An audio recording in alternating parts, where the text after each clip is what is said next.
And welcome to an exciting adventure of the energy that surrounds us. I'm your host, Michael, and today we are coming to you live from Tombstone. And one thing you'll notice the ceiling, we love the fact that our overhead light is a poker table upside down. No, you all aren't confused, or we're not playing an optical trick. It really is that. And tonight I have a truly awesome, amazing guest I have known for years. Where? No. Oh, okay. We have been on many adventures. We're actually on adventure right now. So I am pleased, blessed, and honored to introduce my friend, the one, the only, amazing, kind-hearted Captain Rob. Well, hello. It's a pleasure to be on your show tonight. Hello, everybody. Well, what now?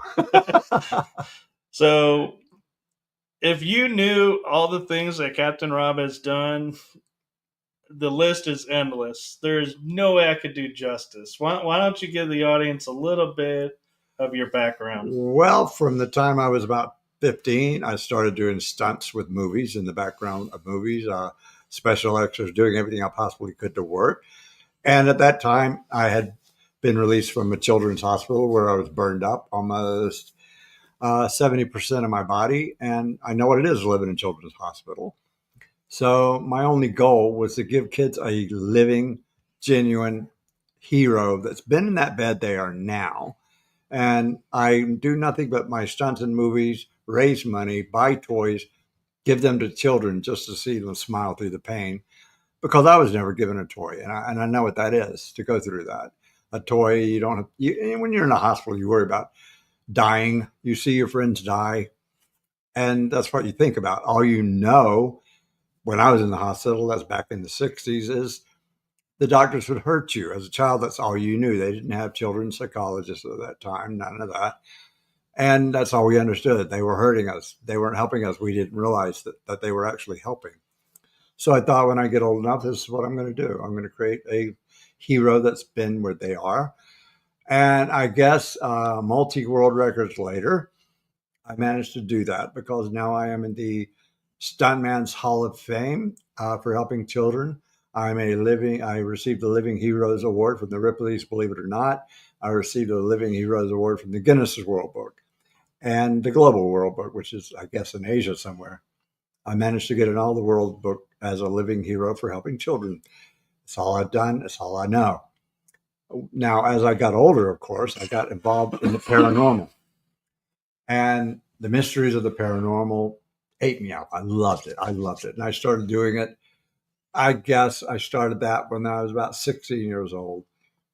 When I heard my uncle tell a story about a courthouse. They were all around a campfire, all my uncles telling stories about a man who was accused of something he didn't do, a black man, and he was in the window of the courthouse looking down when they watching the mob gather to lynch him. Well, a lightning storm came up, and his image, so the story goes, was plastered in the glass. Was actually there just like a photograph, no different. They used to do photographs in glass plates. Well, this was a photograph in the window. Well, I heard that story, kept it with me my whole life. It got me interested in the paranormal, the spooky stories. So I started doing investigations. On this particular trip, I went to that particular courthouse, and sure as life, there it was, the image in the window, looking down at me, and I could not believe that. How scared that guy must have been when that happened. But it's nice to know a lot of the stories are real. And I've been paranormal hunting as long as I can know. Me and Mike, now we're here in Tombstone, Arizona. This is one of my big dreams to do with him. Me and Mike, I guess we've been out there traveling for a decade, if you add it all up. 7 years ago, we went traveling all over America. This time we're traveling all over America. It gets harder as you get older, folks. Let me tell you. Oh, yeah. It gets harder as you get older. But we've been having a really good time. We heard about this spooky hotel, which is now where we're staying. And the moment we arrived and put our bags in the room, it started. It started with a picket fence we have out back, a cowboy hat moved across the picket fence. Well, I noticed that while Mike was doing another radio show. So I started taking photographs. And the lady told me the story about what Virgil Earp, is it? Yes. Virgil Earp. They believe it's his ghost walking back and forth because that's the house he stayed in, right directly behind the hotel. So it's believed it was his ghost. And I saw it not once, but I saw it twice. Then the lady saw it with me who was visiting us. And that was absolutely amazing.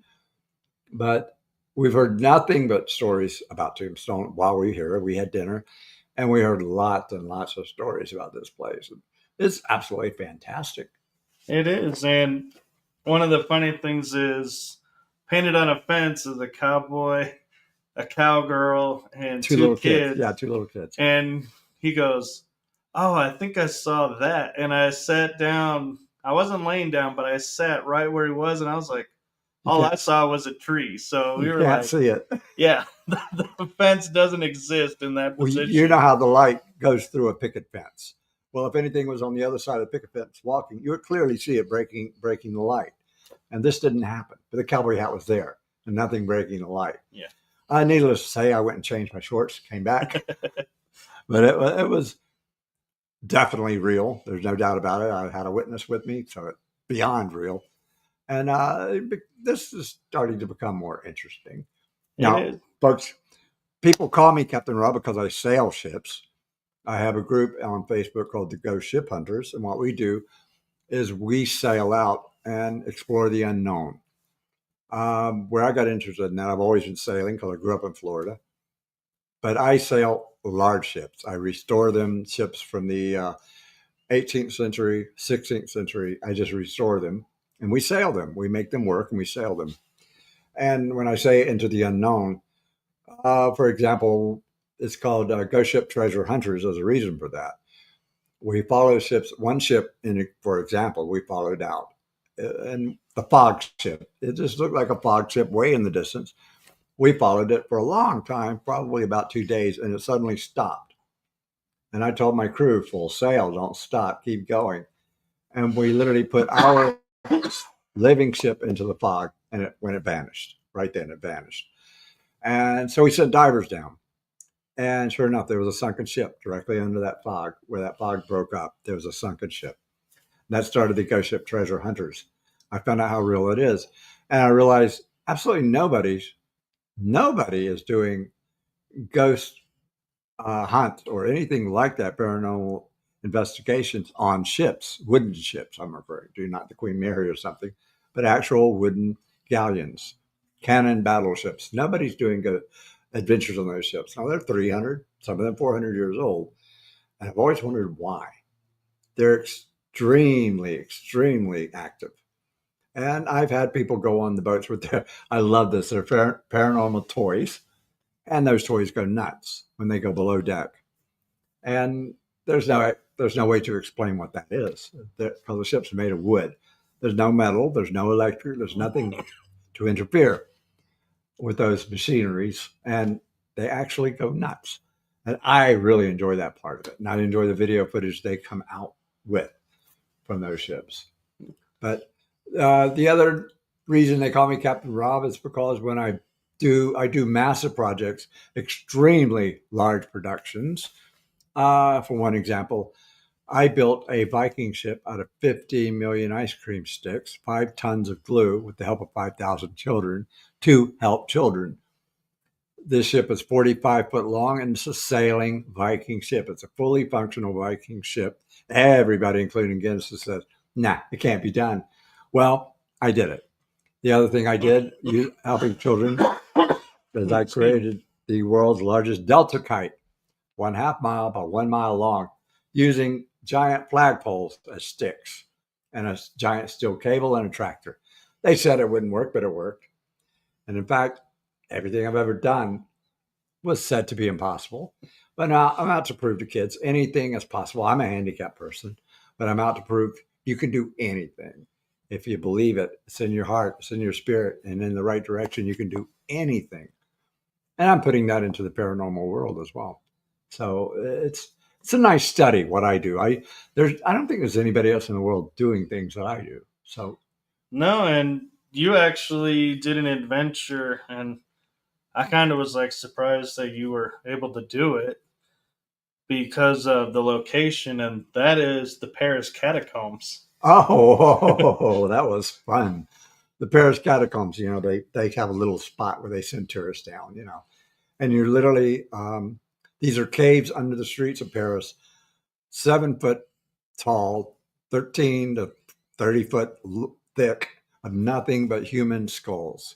They're estimating somewhere around 50 million, the entire population of Paris from the 18th century and 16th century as well. And yeah, well, I didn't want to do just that. I said, how far do these things go? Oh, we don't really know. That's what they told me. I said, well, why don't you know? Nobody's ever done it. I said, well, I want to do it. Monsieur, do you realize you may get lost? I said, won't it be fun? Let me get lost. I took my team and I went down in the catacombs. We were down there for 3 solid days. The skulls, folks, never stopped. We walked at least 15 miles. They don't let tourists do this. They really didn't want me to do it. Well, I didn't actually tell them I was going to do it. I just did it. And me and my team went 15 miles through the catacombs, and they never ended. We had our mile counter as we walked. It was counting our footsteps. We went 15 miles, and they were still endless. They were still endless. We sent a robot in that went an extra mile before its batteries ran out. It went an extra mile with no effort, and you could see no end to it. And nobody really knows how many miles and miles and miles these tunnels go. But the activity in there, you ever walk into a place with 15 million dead? Hey, you get activity. Let me tell you what, you get activity. It's a lot of fun. Didn't you say that you were like finding like hidden passages or something? We found a lot of hidden passages. We didn't know where they'd go, but there was always clues on the wall. Like they would build the skulls into hearts shapes. They would always send like a little message, go this way, don't go that way, go this way, not that way. And these are the people that stacked the skulls originally. And what happened, the original story of the skulls is the center of Paris, the center block of Paris, was originally a graveyard. And they were stacking graves on top of graves on top of graves, and they wanted their town back. So they dug up every one of these graves. They had no idea how deep these would go. And they had dug up these graves. Now they had so many bones and parts, they didn't know what to do with them. Where do they go? Then they remembered they had the catacombs, which are where they got the blocks to build Paris. The granite blocks came from the catacombs. So they said, let's stick them down there. The catacombs were certainly big enough.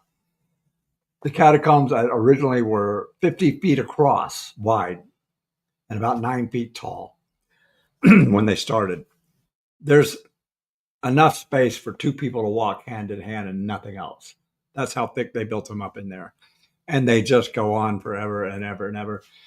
And they have no maps of these catacombs because they were built back in the 1500s. They have no maps. They have no idea where these go. or actually, they still don't know to this day how many bodies are actually there, how many skulls. That's how they count them, the skulls. But when you can go 15 miles and you got 9 foot thick walls of skulls going 20 feet back thick, you can estimate millions upon millions of people. And and I asked about the paranormal. Nobody did it. Nobody had done it. Well, I had this wonderful friend, something similar. Since I like skulls, I like catacombs. They brought it up to me about another possibility. And this was my friend in Scotland, Ian Williams, great investigator, terrific guy. I have visited him many times in Scotland. And this is underneath the streets of Scotland, the Edinburgh vaults, underneath Edinburgh. They, again, just like in France, they have no idea where these go. They know about it, why it was created, but they have no idea how far they go. They keep cutting off left and right. So they called me up and made me a challenge after I went down there, I guess like any tourist would do, and we left, big deal. Then they invited me back, the government. Well, you did good in Paris. How far will it go? And because there were no skulls, I was more happier to do that. The smells were less. And but the paranormal was not less. I have photographs of the actual life-size figures staring at me from different passageways. Again, this was a never-ending journey. We went on this one. We went 30 miles, and they just continued. They did not stop. They just continued up beyond the normal tourist visit area, and you could go into. You could let's just say you could acquire. I'll say it that way. You can acquire an entrance. It's in Edinburgh that the people know about that others don't. The cops and people are not going to do it. But we acquired an entrance. And there was, again, no end to it, no end. This time we had a lit robot with a string. We just let it unroll the string. We had 5 miles of string. It ran out really quick. And we had to call the robot back because it started running out of juice. And it did. The batteries kept dying. So we went after it. That was probably the most amazing hike I've ever done in my life, going way back into the catacombs, knowing that nobody had ever been there, the things you see and what goes on beyond paranormal. See, I like that kind of stuff. I like what nobody else has done. And to do a real investigation, I'm not the type, I won't use names. I won't throw names, but I'm not the type to walk into any structure anywhere on earth and yell, out demons. That's not my way of doing it, or calling everybody a demon and screaming. Yeah. I'm more very silent, and I use very little equipment outside of a flashlight and a recorder. I go in there and use a film video. I don't need anything else. I don't use anything else. And although my team carries everything known to mankind, and their machines go nuts just like they do on my boats on both of those locations, these places are really cool in Europe. Also in Europe, I have what they call, excuse me, we both have colds. The key, the key to every castle of Europe. I have gone, and I posted them on my Ghost Ship Hunters group, every single castle in Holland. I've already toured them. I toured every single castle of Belgium and France. And also in my hiking adventures, we discovered the Templars village. They never knew about it. The French, if they knew about it, they never spoke of it until we mentioned it to them. We found an entire town up on a mountainside with a castle, which you couldn't see from the air. They just never knew it was there. And that was the one I posted with a night looking down at us from a very high tower. Now the tower, we thought it was an actor first. And then one of my research members said, no, Rob, there's no staircase. That is an empty walls. Yes. And Pamela is asking, Get your hand off that. how can she share this in her group? You can take the link from the post on my timeline that's pinned to the top, and you can share the YouTube or Facebook links. Or on Facebook, if you just go to the Ghost Ship Hunters, ask to join, you can just hit photos and look through them. all the photographs of everything I just mentioned and more, a lot more I haven't mentioned. I could never mention 30 years of my life, 35 years of my adventures and what I do. I'm 65. I just retired. But I think there's nobody on earth that has done as much as I've done. Every year, I'm in about 75 locations in Europe. I'm just constantly going. And now I've stopped my major productions with the children, and I started turning it straight into paranormal full time as my retirement comes in. And from pirate graveyards to castles, every castle in Europe, once again, I don't think there's a paranormal group anywhere that has done as many castles as I. In fact, paranormal groups are some of them. I shouldn't say paranormal groups. Television. Oh, excuse me. Yeah. Some tel. So, one of the things that's interesting is Derek is asking, he's saying how cool that is. And talking about Scotland, have you been to Dumfries and the Gallow I have area? been everywhere in Scotland, one side to the other, and Ireland as well, from Belfast all the way down to Dublin. I've been everywhere. It's people invite me, and if it sounds interesting, and I won't use names. Remember that. If they tell me, I'll use the name Mac Bacon and his spooky adventures. I'll use it that way. If he's been there, I won't go because this particular TV personality left a really nasty reputation all over the world. And so I will go if they want me to clean up that or investigate something real. I'm into it. I've never turned down an investigation. That's cool. And one of the things, too, that's interesting that you do that I think there are very few people that do is beyond the paranormal, even at locations, is you'll metal detect. Oh God, yeah. That's why we call it ghost ship treasure hunters. Marty, I have a mini museum in my house from the gold and silver coins I have found. I call it ghost ship treasure hunts because it is a treasure hunt. And I have underwater metal detectors with our divers, and I have above water ground radars and metal detectors. My favorite thing in that right now is pirate graveyards and graveyards in general. Um, it said nobody knows where the pirates buried their treasure. Hey, the pirates knew. All you got to do is get in contact with them. You got to try. They knew where they buried the treasure. And we've had dynamic results with that. Dynamic results. Yeah. Derek says, let me see if I can pop it up. What's the oldest relic you found using a metal detector? Um, about 2,500 Roman coins in one jar. 2,500 silver Roman coins, which is, they find a lot of Roman coins in Europe in jars, but never silver.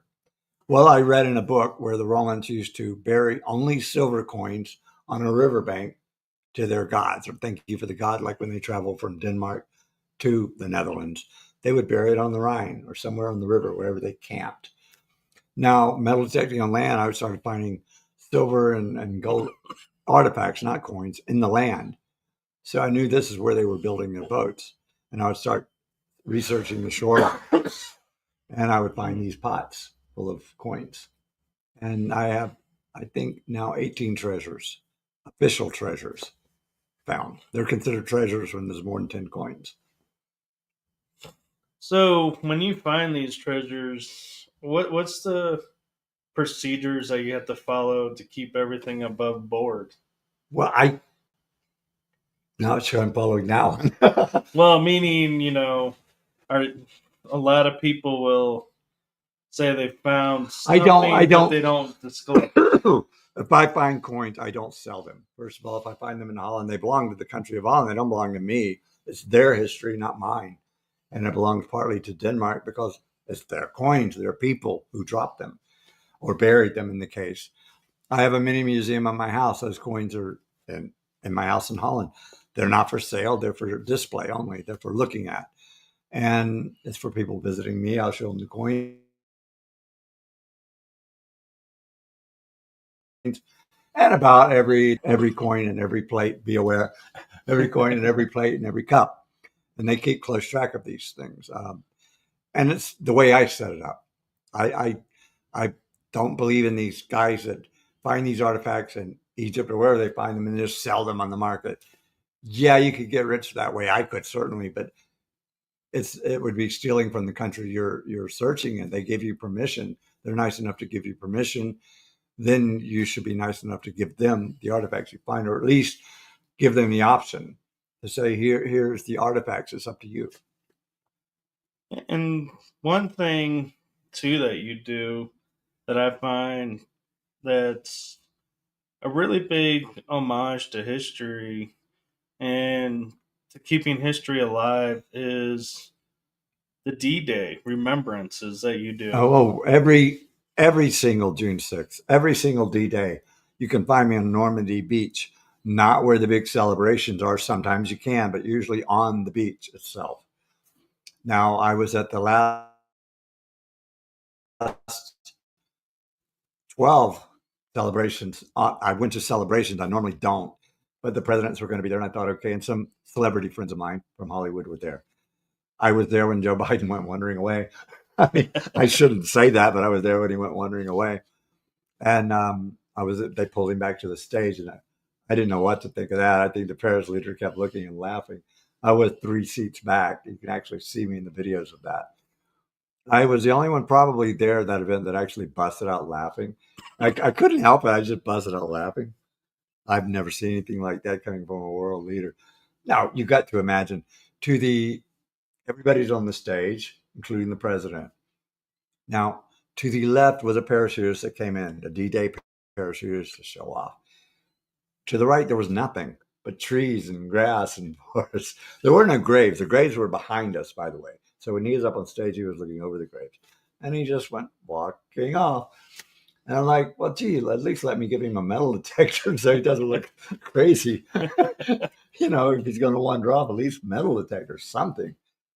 Yeah, but that was about the weirdest thing. That convinced me I'm not going back to another one of those. I call them stage performances of D-Day. Tom Hanks, a lot of people were there that I know, and I won't go. No. Now, where I go, you got to understand, you think it's just a beach. No, there's 5-story tall bunkers, 5 stories tall. These things are about the size of a football field round. And there's about 12 of them out there where I go. And this is where the super guns were that aimed at England. And they could have knocked out any boat anywhere. But these are closer to Calais, where they expected the invasion to take place at the end of the beach of the invasion. I think the British landed on that beach where I go. And inside those bunkers, they're totally ignored by the public. Inside those bunkers, the activity is hard to explain it. I got lots of photographs, but the activity goes off the charts on D-Day on the landing time. At 4:30 a.m., it's still dark outside. And you see, and I don't know why it is, but every single year, right at those hours, and now they call it Fog Day, the French people who live on the beach, but a fog rolls in at that very hour of D-Day, all the way down the D-Day beaches. And you hear things that shouldn't be there. You hear gunfire, you hear people screaming, you hear noises, but they're very faint and very distant, but you can record them. I mean, they're very real. And I found out I was the only paranormal person out there that goes. The French people know me now. I'm the only one they can expect to be there. I'm the only one willing to go near the beach. Now, the French people run away. They go on vacation. They go on holiday. They go anywhere around the 4th. They get lost. So the beach, I'm on my own. There's nobody out there. If something goes wrong, that's just it. And by the way, don't metal detect on Normandy Beach. I found at least 4 German tank mines, large ones, really large ones. I found all kinds of bombs, and they're still out there, all over the beaches. They're still there. And occasionally you'll find a helmet with bones in it, or you'll find boots with bones in it. There's no way to clean up that many people dying. There's no way to clean it up. That's on both sides, Germans. But the activity there, that's what I mean. I'm glad to be proud as an American to say I was the only one who does this. I'm the only one that seems to care. Everybody goes up for the circus or the show, the TV show. at the grave sites. Well, this is where they died. This is why I want to be there. This is where they died. And it's amazing what goes on there. But you can only do it once a year. I only do it once a year. And last year I almost missed it because I was doing the stage performance thing. I was supposed to give a speech, but I couldn't. I was laughing too hard. They, they wanted me to do it as a former soldier. I was in the U.S. Army, and they wanted me to do it as a children's hero in all the books. So I was happy to do that. Of course, it never happened. I couldn't stop laughing. I'm sorry, I couldn't stop. It's like, what am I supposed to say? I'm proud to be here for this clown. I couldn't do it. Yeah. I didn't want to make people hate me or something. Well, and Yeah. another thing about D-Day that you've talked about doing, and to be honest, I don't know if you still do, but is the dog tags. I still do it. Now, there's nobody doing it but me. I'll take the metal detectors with a team of people, and we'll go looking for American dog tags. Of course, we find German dog tags as well, but the German dog tags are always broken in half. The American dog tags are always solid. And we find these dog tags sometimes, not always, but sometimes with the entire skeletal remains. When we're digging, we find the entire skeletal remains. And we call a special American organization, not a French, an American organization to come dig up the bones. Now, what's odd to me, and it's still odd to me because we're in a modern age, when I contact the German government and I tell them we found an entire skeletal remains of a German soldier fallen in war, they don't seem to care. I'll just let it be. They don't. And this also happened during a search for the German Nazi gold, not the train. Don't get me wrong, that's a joke, but the actual gold. Uh, it involved the train, but at one point during the war, just to give you a brief history, there was a train heading south towards Germany because the Russians were coming in that direction. Now, the train could only go so far because the Americans are coming up the other way really fast. So somewhere in a 50-mile stretch, which is very far, along the rail track, 50 miles long, the gold went missing. The train was empty. The train was completely empty because they know the gold was on there. And a lot of people said the amber room was connected to that train too. But nobody's ever found a thing. And when we search out there, we find Germans occasionally. We just tell them, and the German government just doesn't seem to give a shit. Did you find the gold? That's all they're interested in. Did you find the gold? Well, I informed one German ambassador, if we found the gold, it came from the Jews, so it's going to the Jewish church. I don't care if we find 50 tons, it's going to the Jewish church because it came from their fingers, their teeth, it came from their people. Yeah. And there's no way to keep that. But the Germans wish to keep it, I guess, monetary. And governments, I would say the Netherlands as well, the governments want to keep the gold. Money is an amazing attractor, amazing thing. But I won't let that happen. If I found it, I haven't found it, of course, but if I found it, it's going to the Jewish community. It was their bodies, their loved ones. That's their gold. It belongs to nobody else. And there's no debating. I won't have it go into a big debate, political debate. There's nothing to debate. It belongs to them. But we're searching. We have some. I can't say too much about it. We've done 30 of the 50 miles. Unless you take a box of 10 bars, you're talking about 300 kilograms. You're not going to walk very far away from those railroad tracks at all. So we know the distance it's going to be because they had to do it really fast. As far as the amber goes, of course, that won't go up on a metal detector, but I'm sure it's buried all in the same area. Now, within that space we have left, there is a big lake, and nobody has searched that lake. We looked and looked and looked, and nobody has searched the lake.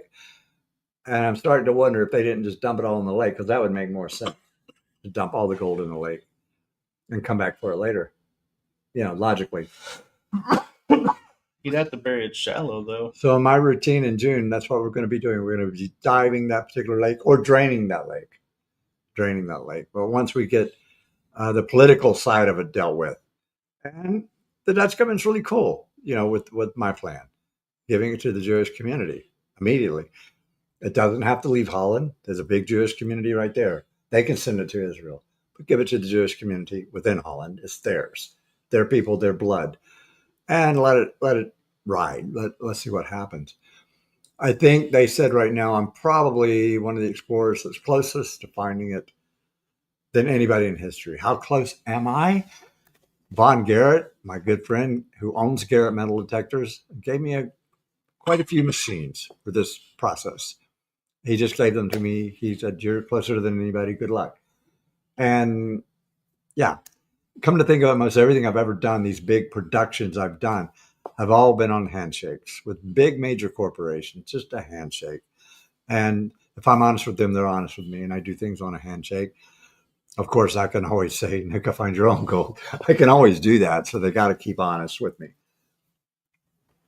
Yeah, and talking about the Nazi work that you do, you know, investigating their I don't what do they're Nazi doing. work. Well, I mean, investigating their Right. history and everything. I remember, I don't know how many times you've been there, but talking to you about Auschwitz. 38 times out of 38 years I've been there. Out of every year I've been in the Netherlands, I travel to Auschwitz every year. And I'm not Jewish, don't get me wrong.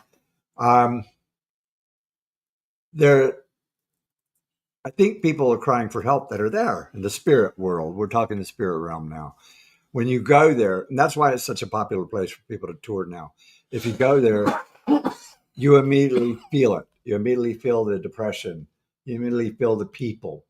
You feel the situation. And if you're allowed to walk freely in there, which I am, you you get the response on video.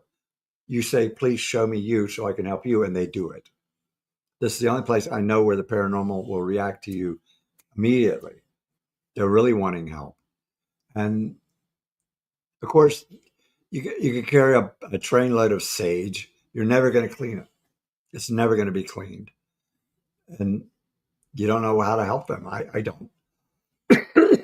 No, and I remember talking to you one time, and I was like saying to you, "Oh, that would be so interesting to investigate," because of the history and everything. And you said, "No, Don't. you have to be."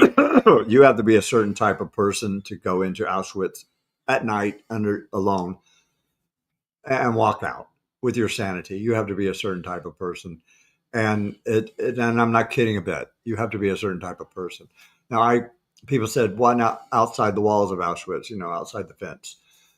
And there's a lot of farm fields out there, cabbage patches, and just large farms. And I was getting photographs of images walking towards me, human being images, and I didn't understand that. How can this? I'm not in the camp. This should be a peaceful night out. That's the way I looked at it. And it was worse than being in Auschwitz, a lot worse. And then I asked somebody, why would this be worse? The ashes of the cremated from inside Auschwitz were used to fertilize the cabbage field. Oh So, wow! yeah, oh, wow. And they don't tell you that. They don't tell that in history. The farms all the way around Auschwitz, the grasslands, everything around Auschwitz, the cow land, all of it, that's where they put the ashes they grind it into the land. Those spirits are not letting go at all. They're not letting go. But you say shooting fish in a barrel. You heard that term. All right. Well, over there at Auschwitz, it's like trying to fight sharks. I don't know, with a little dart. Uh, if you had 1,000 sharks come at you and all you got is a little dart, what are your odds? You're not going to have good odds. And I've seen paranormal teams, by name, household words, these paranormal teams, run out screaming and crying. They go in real brave and talking real brave. And of course, they walk into some of the buildings yelling, "Demons, come forth." And whatever comes forth makes them run out crying. And the same thing, they try to steal, this TV show in America tried to steal these bunkers from me. So these 4 investigators, or 5 of them, went in there with a big name TV show, and they ran out crying. They ran out crying, and they never went back. I'll never have to worry about them again. They'll never go back. They said it verbally, but they won't say what they saw, and they won't air it. It's too unbelievable what they thought they saw. And I never saw what they saw, but I can very well understand what happened. I see these things regular. You have to imagine being camping, which is what I do. I go there and I set up a tent and I camp right there in the midst of all of it. There's a nice little campground nearby. Nobody stays and nobody goes near, but it was meant to be a campground, but it really failed big. I'll camp there, and sometimes I'll camp with the whole team. Um, you can forget your cell phones and that kind of stuff because that stuff, for some reason, magnetically, it won't work. A lot of your equipment won't work. Your equipment, the batteries go dead if they take batteries. I mean, just as fast as you put them in. I had a friend who carried a whole case of batteries. He went through the whole case and within 2 hours. That's how fast. These are brand new. Wow. And they just drained out. The energy there, there's nothing to compare it to. I've never seen anything in my life to compare it to. That you feel it when you arrive. When you walk up to the bunkers, you feel it. The closer you get to D-Day, the hour, you feel it. And remember, every D-Day there was a storm out at the sea. And on D-Day itself, the original D-Day.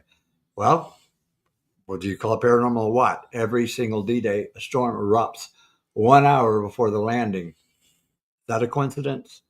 1 hour before the landing, that's 20 miles of beach starts erupting and boiling. I guess you call it boiling waves. There's no way to explain that. No, and kind of switching gears a little bit to a little lighter paranormal topic, and that all that aside, one of the things that's interesting is you like to talk about how you go to places and you'll have candy in your pocket and all the kids that come. Now, I've worked with kids my whole life. As I mentioned, I was in a children's hospital for a long period of my life. And I know what makes kids happy. And I bring certain candies, not candies that they give out in hospitals. They still do those special candies that kids are safe to have. I would carry these bags of candy, just loaded bags of candies everywhere. And I could be sitting with friends talking in a restaurant, I mean, in a quiet place or campground, and you hear those bags rattling. And I had them, and I said, go ahead and inspect me. And they start looking at the pockets, inspecting my pockets. How are you doing this? How are you doing this? My hands are right there. I'm not.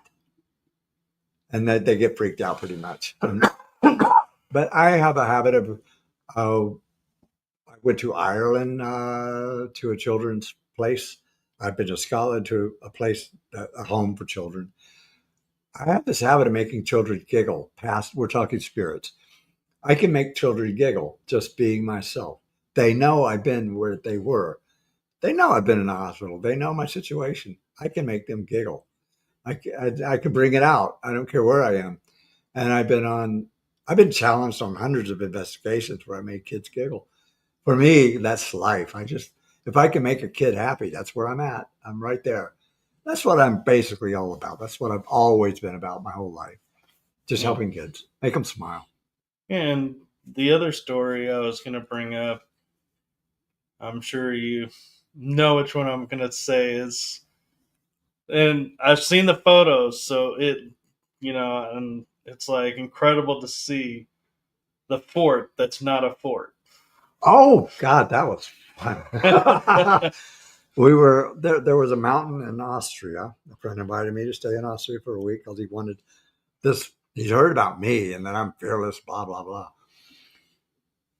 And he was telling me all of these spooky stories about the ghost of the Roman legion. That's what it was. The ghost of the Roman legions, always at the bottom of the mountain, walking up the mountain, but they're not on the mountain. They don't know where to look on the mountain. So he was going to take me up there metal detecting on the mountain. He did. Oh, we had our metal detectors ready to go. He got me on top of the mountain. Okay, we got to split up. This is a huge mountaintop. So I said, you go to the right, I'll go to the left. And I had cameras and videos running at the time. And, well, I saw a really neat, it looked like, if you will, a really large children's treehouse, only really, really big. And I just took a lot of photographs of it. It's in a heavy fog, first of all. The whole mountaintop was heavy fog. And I walked over to him and he said, where were you, Rob? You've been gone longer than you should have been. I was getting worried because you can't see each other. And I was a tourist in his country, and he was getting nervous. He's an English guy. And I said, I was over there by that fort. He goes, what fort? I go, the fort that's over there on the side of the hill. He said, I've been here 1,000 times. I live here. There is no fort on this mountain. I said, really? And it shocked me to that point because I'd been looking at it. I walked on it. I started walking on it. It was solid. I shook the wood. I took photographs, close-ups. It was there. It was real. And he said, show me. Well, I had dropped little red flags because we were metal detecting, and I wanted him to dig the red flags up. So we followed the red flags back, and there was nothing there. Nothing on the hill. And Yeah. It's incredible seeing the photos because what you can imagine is seen is, like he's saying, there's fog, but in this fog is this black silhouette a very of clear a one. fort. And it's like, and I remember when he put it in the group, he goes, what are you all seeing? We're all going, well, it's a fort. We all saw it. We all knew exactly what shape it was. And Well, I posted a video of me and the man having a conversation, the argument, I should say. I lived here all my life. There's no fort on this hill with that British accent of his. Well, come on, let's go look. I videoed it. And he didn't, there was nothing there, only a cliff. Then I showed him the video. Then he started shaking. You did what nobody could do. You have a picture of the fort. Okay. That's got nothing to do with metal detecting, folks. And that was when you're in a strange country, on a strange property, in a strange place with strange people, you don't expect that to happen. yeah. So that was kind of, I'm into that. Yeah. Yeah. Well, and one spot that you've been to, you can't do a paranormal show without mentioning because you've physically been there. Okay. 2 locations: Frankenstein's castle, Oh, Dracula's castle. every year. Every Halloween, you know where you can find me. I'm at one or the other or both. I will always go to Dracula's castle or Frankenstein's castle. Dracula's castle, creepy beyond words. Of course, I know a relative of the family, Dracu, the great granddaughter of Dracu, and she set me up where nobody has been. There's been a lot of paranormal groups there, of course. She set me up in a tower to the top of where Dracu's actual chamber was, his room, when he was a king, Vlad's room. And I thought I would stay there overnight. Why not? That could be cool. I was in there about 15 minutes. Yeah, folks, I was in there about 15 minutes. I went in there, and first of all, there was this huge shadow coming. And I'm like, I'm not afraid of you. I'm an American ghost hunter. I may live in the Netherlands, but I'm an American. I'm afraid of not a damn thing. And then the lights, and then the growling. And I'm in this room alone. There's only one other person in the castle, all the way in the basement. I know her. I had her on the radio. You enjoying yourself in your room? I'm on my way down. I got out of there real quick. Frankenstein's castle, which is in Germany, that is probably a paranormal investigator's dream to go into the tower. Some famous TV shows have been there and weren't allowed to go into the tower. I was, because they're missing the diaries. And I have all the metal detecting equipment to look through walls. So they invited me to go there and look for the diaries. In my opinion, he was a doctor. The actual doctor was a doctor before his time. It's like just now in modern times, we're learning to transplant eyes, ears. We're even teeth now. We're transplanting certain things. But he could do things at that time. This is way before Tesla. You're talking the 1400s.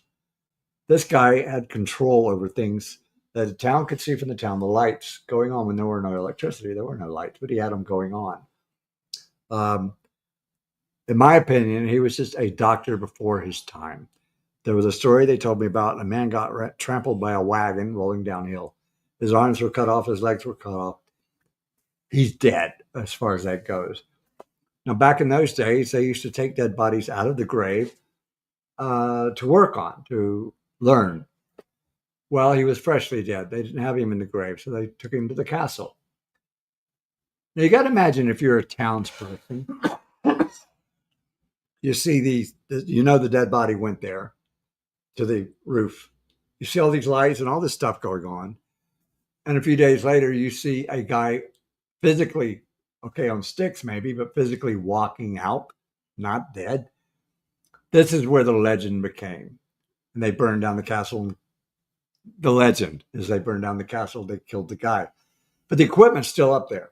It's bronze and it's still up there.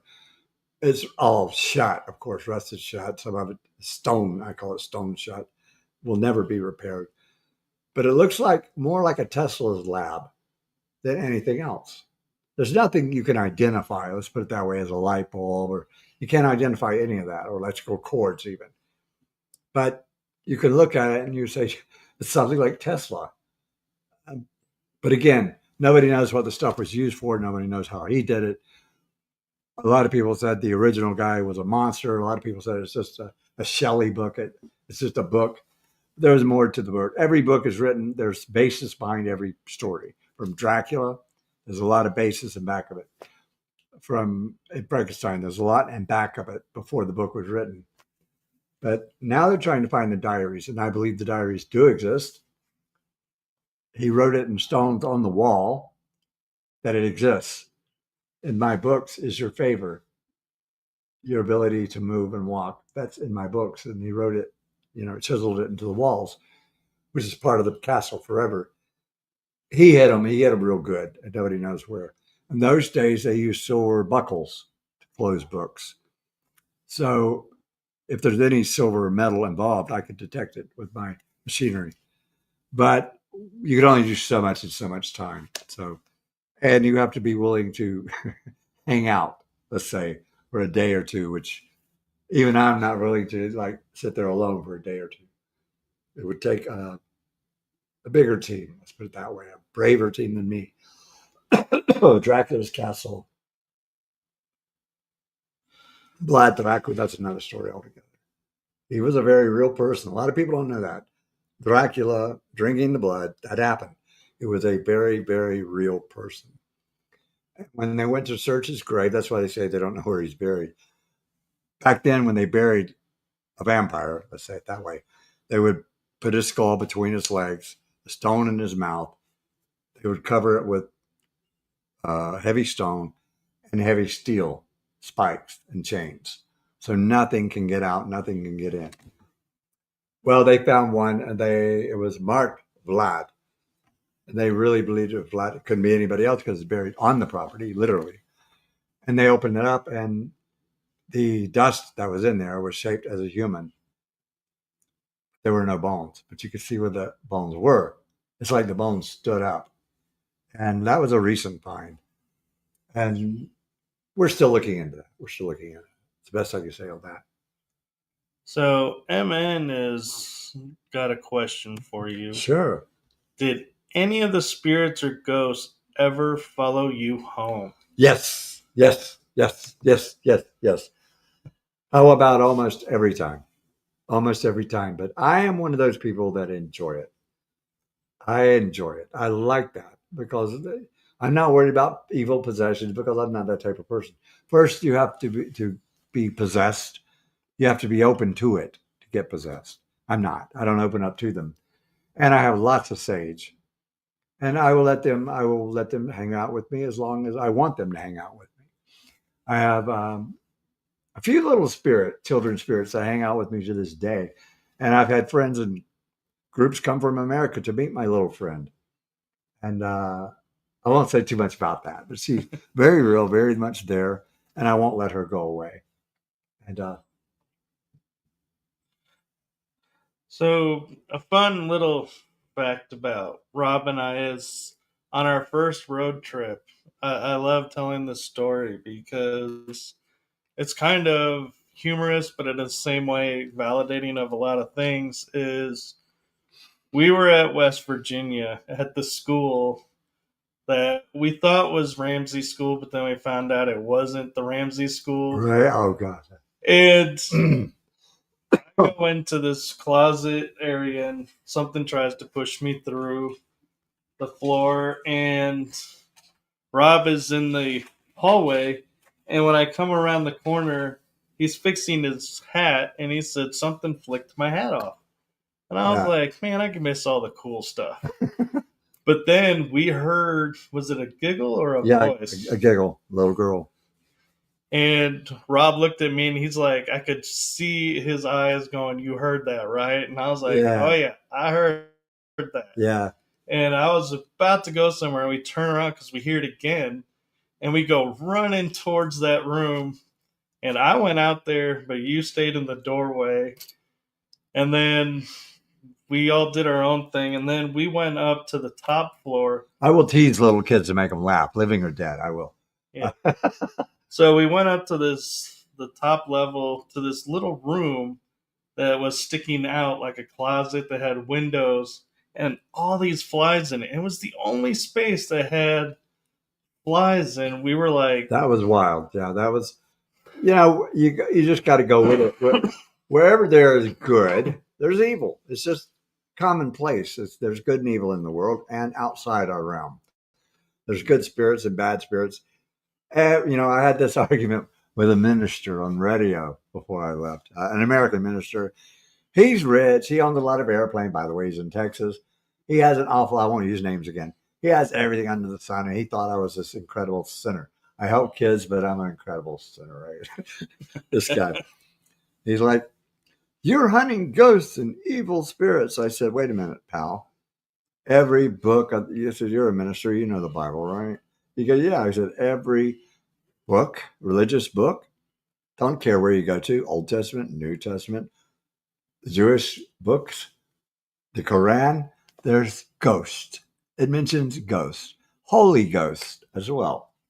Ghosts and Holy Ghosts and good spirits and bad spirits. If it's in the Bible, how can you say it's bad? And if I'm researching something from the Bible, spirits, ghosts, you can't say I'm bad. You can't do that. no. I said, what is your job as a minister? Your job is to get me to believe in spirits and ghosts, right? That's your job. And, well, God told me to do this. I said, really? Did God tell you to buy an airplane? Oh, I said, you bought 20. You have 20 airplanes in your garage at your house. Did he tell you about those 3 limousines? You own 3 private jets. Did God tell you to buy those? Come on. I have nothing in the world but me. And I've helped more children in an hour than most people have done in their entire lives. And this guy's telling me I'm going to hell because I believe in ghosts. Sorry. Yeah. No, it's not going to happen. Yeah, but for me, the funny moment was we wrap up doing what we're doing there, and we go to the car, and I'm getting in the car, and I look over, and Rob's like this on the top of the car, and he goes, thank you for that running. Right. And I was like, yeah, you're welcome. I was worried you were going to run as fast as you possibly could. I wanted to get out of the place for an entirely different reason. Yeah. But yeah, we both were like, because the funny thing about Rob is he'll always stay in the ghost ship group whenever we post a picture of a spirit or a haunted location. He'll comment, yeah, you guys have fun. I'll be at the pub. That's it. And no, it's, when you do things with a big team and it's a brand new place and I've never seen it. Hey, I tell you what I'll do. Don't worry. You guys will be safe. I'll radio the instructions from the pub. I'm hunting for the pole dancing ghost. You go look for that. And I do that with everybody. I'm just a clown. Yeah, but I always would say in the group, oh, I'd run towards it. And so it was like a moment for us to where we were like, yeah, we are who we say we are. You mentioned a ghost hunting location one time on tour, and I said, buddy, if I see what you're describing, and I see it with my own eyes, all you're going to see of me is butt and Nikes. Yeah. And a smoke trail. I'm gone. I ain't going to hang around. Yeah. We have fun. We do, and we're honest with each other, and I think that and authentic, and that's the key for any paranormal investigators. Honestly. At the Grand Canyon, remember that? Yeah, We went inside the Grand Canyon and the ghost of Fred Harvey in the painting. yeah, This is not a joke. And you can't paint it to do that. You can look into, they say never look into his eyes. So I talked him into it. Look into his eyes and then walk to the left, walk to the right. You can walk up the stairs, you can walk down the stairs. Now it doesn't matter. Once you lock eyes with it, no matter where you go, his eyes are dead on you because he yeah. wants to know what you're up to. And that was the Fred Harvey at the El Tovar Hotel at the Grand Canyon. I And even the filmed painting is it. still up, folks. Yeah. But don't look into its eyes if you go there. Well, unless you want to be followed, in which case, do look in the eyes. No, I learned a lot of stories like that I will only tell the story if it can be backed up. You know, I hear so many stories. I, some stories are just outright silly. But if you can't back it up, don't talk about it. And I got Yeah. photographs. Everything I'm saying I can back up in photographs on the Ghost Ship Hunters Treasure Quest group on Facebook. That's one thing I'm proud to say. Anything I say can be backed up immediately. Yeah. MN is asking, have we been to Utah? If so, any experiences you've had there? I have not been to Utah yet. Have you, Rob? I've been invited to a place up north called Skinwalker. Um, but I don't do things for TV people. I don't do that. Yes, I can bring my metal detectors. I have one with me now. I can do certain things there, but if it has to do with promoting their TV show, I feel I shouldn't say it. What I do about About the going into a location and yelling for spirits. yeah, No. right. Or Oak Island, for example. Yeah. And I've had some, not anyone you've seen on TV, but I had someone tell me, a production person in the background, they, I was invited to go look for the gold. They have a metal detecting person there. He's quite good, Gary Drayton. He's quite good at what he does. But I was invited there because I read pirate maps. I can read stone maps. I can read old writings from history. I've studied it my whole life. And they found a stone plate with strange writing. They could not identify the writing, which I could. I can translate it immediately. And I told the producer there, I can translate this. And from what I'm reading, I can walk straight to your vault or whatever's buried. That who knows what's buried there. But I said, I can walk you to where to dig. And you're digging in the wrong place because it said it in the scroll. You're digging on the endless pit. That's meant for pirates who want to steal your treasure. You can dig to the center of the earth. You're not going to find anything. And what is it? The pit. They call it the money pit, and they're digging forever. Yeah. And they've been doing it for now 200 years. They have found nothing, and they never will. If they do it correctly, they're going to walk straight to the treasure. The guy said, "We can't do that." I said, "Why?" This is a producer, none of the stars, because we'll lose our TV show. Oh, okay. We won't do that then. Then he's Yeah. like, "There's another way I can do it. Let me do a paranormal investigation on the island." They sent a team there that wasn't that great, but they sent a team there who gave up pretty early and really didn't come up with too much at all. But that's not my team. You know, my team is the same people that walked on Normandy Beach. Let us go in there. You know, like I said, I always said it, and I have proven it over and over again. You may not know where the treasure is, but the pirates who buried it do. You follow their spirits. They know where they buried it. Yeah. And you have to go with the paranormal. You have to go into that realm. But then again, the same subject comes up. We'll lose our TV show. Is that, I don't know what to tell you. I don't know what to tell you. Yeah. The over there in Utah now, that's a whole different ball of wax. That's I've used Google Earth. I've used different things from home when I heard about the story. There's something going on there that's beyond me. You heard of vortex, which I'm not a UFO person. I'm not. I know the real UFOs, but I'm not into the. I don't understand enough about the transporting, and there's something going in and out of the mountain. That's sure. That's more my area. But yeah, it's not mine. No, I don't know where to go with it. I don't know. And I was invited there for that, and it's like I don't know where would I go with my metal detectors and do what. I don't know. I don't know where to go. But evidently they drilled into the mountain and they found a metallic object.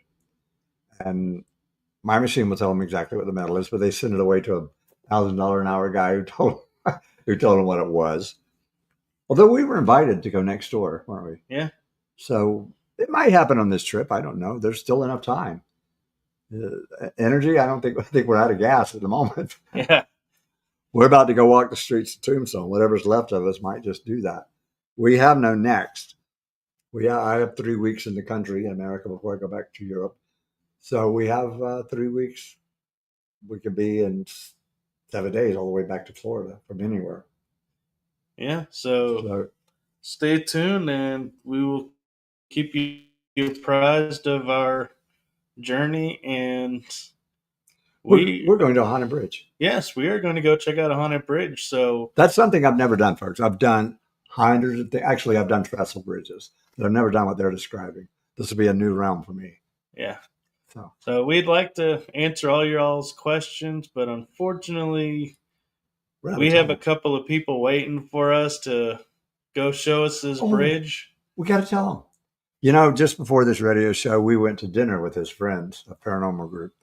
We went to dinner with them, and we walked outside and we were discussing.